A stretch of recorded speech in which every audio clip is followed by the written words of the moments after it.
நடக்கும் ஊர்வலம் உன்னோட கன்னத்திலே வைக்கலாமா?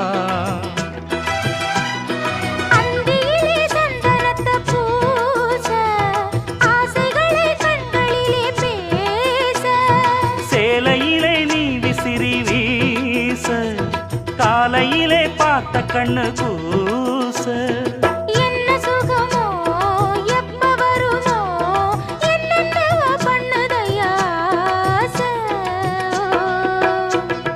மலையோரம் மாங்குருவி மாவிலையில் பாட்டெழுதி பாடுதடி.